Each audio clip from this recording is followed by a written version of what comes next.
নিবন্ধন স্থগিত হওয়ার পর আওয়ামী লীগের নির্বাচনী প্রতীক নৌকা ওয়েবসাইট থেকে সরিয়ে ফেলেছে নির্বাচন কমিশন ইসি। বুধবার সকালে ইসির ওয়েবসাইটে দেখা যায় আওয়ামী লীগের নামের পাশে নৌকা প্রতীক আর নেই। এ বিষয়ে ইসি সচিবালয়ের system manager Mohammad Rafiqul Haque the daily স্টারকে বলেন, ঊর্ধ্বতন কর্তৃপক্ষের নির্দেশে নৌকা প্রতীকটি সরিয়ে ফেলা হয়েছে।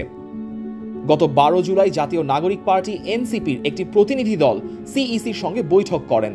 ওই বৈঠকে ইসির নির্বাচনী প্রতীকের তালিকা থেকে নৌকা বাতিলের দাবি জানায় এনসিপি। এর আগে সরকারি সিদ্ধান্ত অনুযায়ী এবং নির্বাচন কমিশনের নিজের সিদ্ধান্ত অনুযায়ী বাংলাদেশ আওয়ামী লীগের নিবন্ধন কার্যক্রম স্থগিত রয়েছে, কিন্তু তাদের স্থগিত থাকা অবস্থায়ও তাদের যে প্রতীক ছিল নৌকা, সে নৌকাকে কিন্তু এখনও তালিকা থেকে বাদ দেওয়া হয়নি।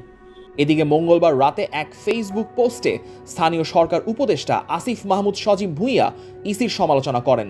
তিনি লেখেন, অভিশপ্ত নৌকা মার্কাটাকে আপনারা কোন বিবেচনায় আবার শিডিউলভুক্ত করতে আইন মন্ত্রণালয়ে পাঠালেন?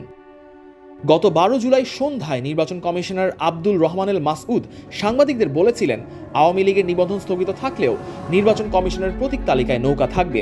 এর কারণ হিসেবে তিনি প্রতীকের মালিক নির্বাচন কমিশন ব্যাখ্যা দিয়ে জানান, প্রতীক কখনো নিষিদ্ধ হয় না। পার্টি যদি বাতিল হয়, প্রতীক বাতিল হবে না। পার্টি বিলোপ হলেও প্রতীক ইসির কাছে থাকবে।